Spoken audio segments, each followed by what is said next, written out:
O Saber Direito mostra no curso desta semana a relação entre o direito e a governança corporativa. O professor convidado sabe quem é? É o advogado especialista no tema Bernardo Lopes Portugal. Ele é mestre em Direito Comercial pela Universidade Federal de Minas Gerais, membro do Instituto Brasileiro de Governança Corporativa, além de palestrante. Acompanhe agora no Saber Direito. Olá, é uma alegria estar aqui no programa Saber Direito da TV Justiça e hoje com o tema Governança Corporativa e sua relação com o direito. O objetivo dessas aulas que teremos, serão 5 aulas, é falar um pouco desse tema tão atual dentro do contexto do Brasil em que vivemos e mostrar as sinergias desse tema que é mais conhecido como da área da administração com a área do direito, seja o direito societário, que é mais aplicável, como outras áreas do direito também que, nesse momento que vivemos, está cada vez mais atingido, evoluindo para uma governança corporativa que toca em todas as áreas do direito. E também a questão da governança corporativa nas pequenas e médias empresas. O tema governança corporativa é mais conhecido por ser ligado às grandes corporações, sociedades anônimas, de capital aberto e também as grandes empresas de capital fechado. Mas o nosso entendimento é que é possível também trazer esse tema para a realidade das pequenas e médias empresas. Vamos falar agora um pouco da introdução do tema da governança corporativa, voltando aos primórdios da governança corporativa. Podemos dizer que ela começou até lá nos primórdios das grandes navegações, quando as corporações, junto com os reis, iam levar os seus navios a buscar as Índias, buscar as especiarias pelo mundo nunca antes navegado. E havia necessidade, então, de empreender riscos, e esses riscos precisavam de regras. E essas regras, então, precisavam estar formalizadas entre aquelas partes, porque havia um grande risco de não se retornar daquelas grandes navegações. Portanto, ali nasceu o conceito de responsabilidade limitada, que hoje é tão aplicável tanto nas sociedades limitadas quanto nas sociedades anônimas. Vindo para o mundo moderno, nós temos, obviamente, as sociedades anônimas, aquelas sociedades de grande porte, que tem toda uma legislação aplicável que traz para os seus acionistas e as suas relações com seus comandados, administradores, toda uma série de regras que precisam ser observadas. Essa é a visão mais antiga da governança corporativa, que tem a ver com o quê? Governança quer dizer governação, quer dizer gestão, quer dizer relação entre todos os atores que estão ligados a uma companhia, ou a uma empresa, ou a uma entidade, ou a um governo. Portanto, governança tem um aspecto bem mais amplo. Se, de outro lado, formos para um ambiente de empresas menores, vamos ver que essa complexidade pode ser levada a uma realidade mais básica. Mas antes de entrar no mérito das sociedades de menor porte, eu gostaria de chamar uma pergunta do nosso telespectador, ainda sobre o contexto de conceito da governança. Vamos dar uma olhada aqui na câmera. Qual o conceito moderno de governança corporativa e sua relação com o direito? Portanto, como já afirmamos, o conceito mais amplo de governança corporativa estava ligado apenas à gestão de companhias no âmbito da gestão de grandes empresas.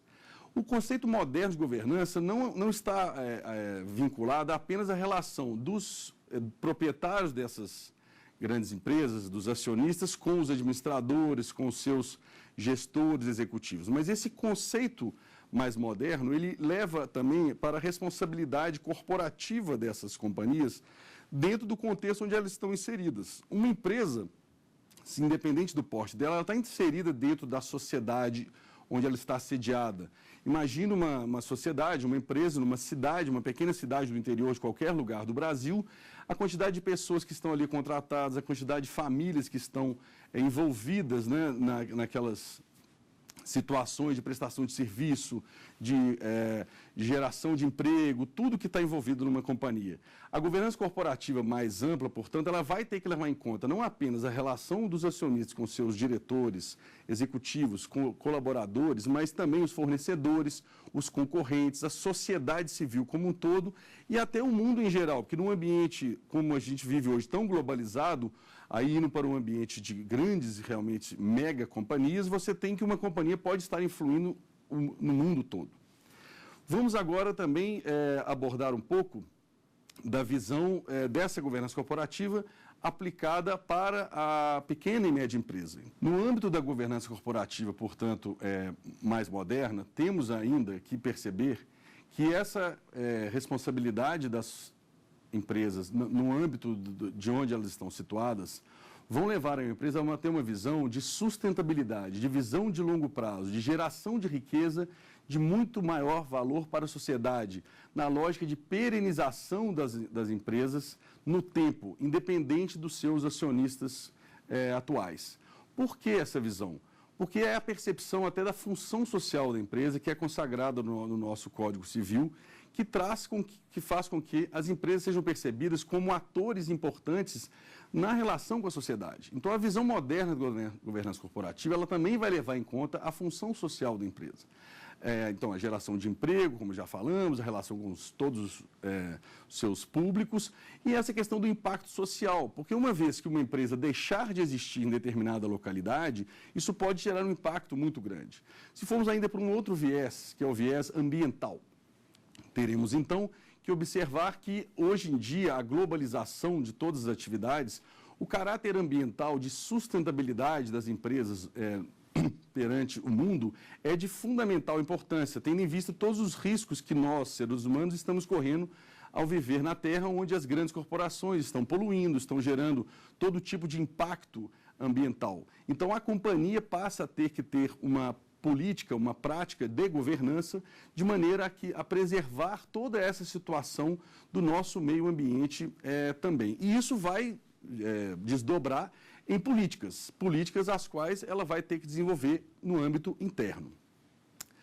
Ainda seguindo nessa linha da sustentabilidade, portanto, caminharemos para cada vez mais uma busca da governança corporativa, e aí tem a ver com os temas das nossas aulas, da interface dessa gestão empresarial com a necessidade de regras jurídicas para regular a atuação das empresas no mundo, no mercado.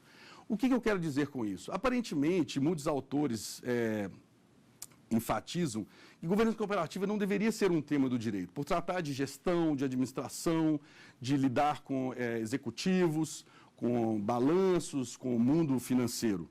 Mas, se olharmos de perto, veremos que todas as normas que esses mundos da administração, finanças, contabilidade, ao trazer essa realidade para uma companhia, para uma pequena e média empresa, como que será feito isso?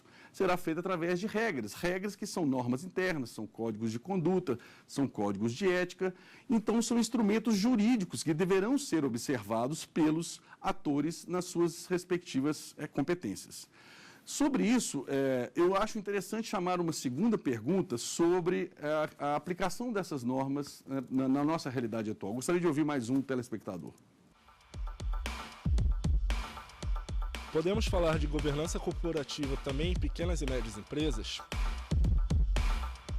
Excelente pergunta.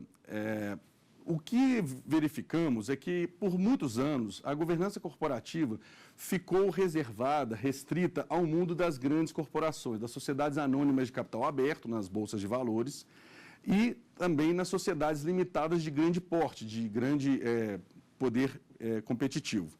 No nosso olhar atual, a governança corporativa poderá sim trazer os seus princípios e a sua aplicabilidade para o mundo das pequenas e médias empresas. Inclusive, o Instituto Brasileiro de Governança Corporativa, o IBGC, já tem propalado essa ideia de trazer esses conhecimentos já praticados pelas grandes corporações para o mundo das pequenas e médias empresas. Nesse sentido, eu gostaria de falar um pouco de como essas possibilidades de governança corporativa do grande porte podem vir para o mundo da pequena e média empresa.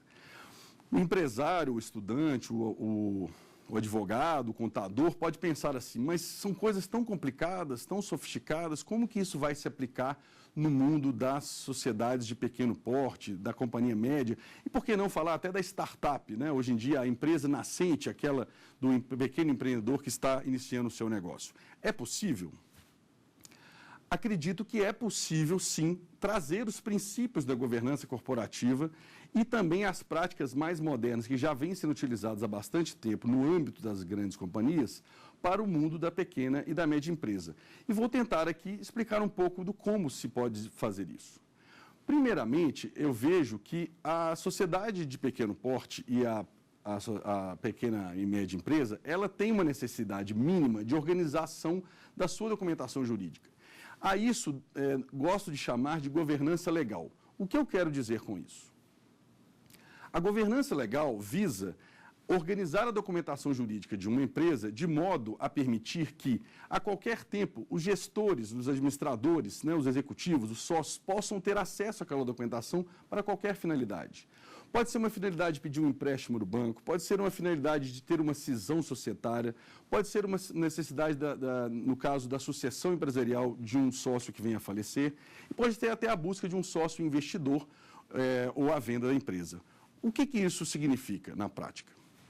Precisamos de ter a documentação jurídica da empresa organizada. E vocês podem me dizer, mas isso não é assim, não acontece?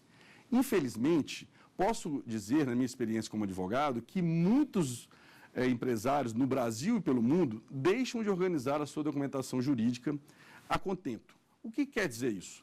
Não tem as suas certidões negativas organizadas, não tem os seus contratos sociais atualizados, não tem os seus contratos com fornecedores todos formalizados, não tem uma série de documentações, até dos sócios ali guardados, seja em arquivos digitais ou em arquivos físicos, fazendo com que, quando tem uma necessidade de apresentação dessa documentação para qualquer ator externo, isso venha a ser um corre-corre e, às vezes, acontecendo perdas de oportunidade de negócio, perdas de oportunidade importantes na vida da empresa, fruto da desorganização administrativa e financeira. E por que isso, na realidade, da pequena e média empresa, faz sentido ainda maior? Se formos buscar referências no mercado, poderíamos verificar que, num contexto de crise econômica, as primeiras empresas a sofrerem o impacto direto da economia são as pequenas e médias empresas, porque, pelo próprio porte, possuem menos reservas e possuem condições, portanto, menos densas de enfrentamento da crise.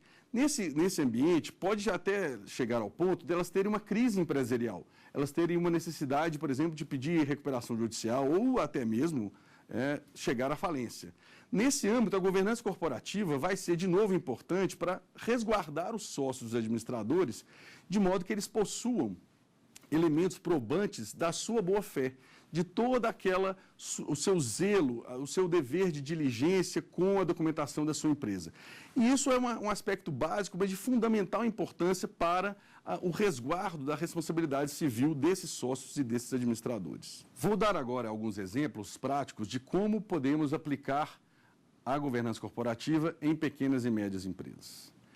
Gostaria de iniciar dizendo, além dessa questão da organização da documentação jurídica, por exemplo, tratarmos de um tema super atual com relação à possibilidade de regulação interna da empresa no seu dia a dia. Trato agora de um tema que chamo de Código de Conduta. O que vem a ser o Código de Conduta? Num ambiente tão competitivo como o que vivemos, com a internet como sendo a plataforma da maioria das empresas, onde a globalização está aí, não há como negar, e há cada vez mais um uso de redes sociais, de softwares modernos de interação, é fundamental que a empresa pequena e média, também tenham regras internas de como relacionar-se. E que isso não fique apenas, seja no trabalhador, na carteira de trabalho, seja num contrato de prestação de serviços, seja num mero termo de confidencialidade, que isso ganhe corpo através de um código de conduta. O que eu quero dizer com isso? Nós estamos falando de criar um instrumento interno que vai regular toda a relação da sociedade, seja ela sociedade anônima, sociedade limitada, sociedade simples, com os seus diversos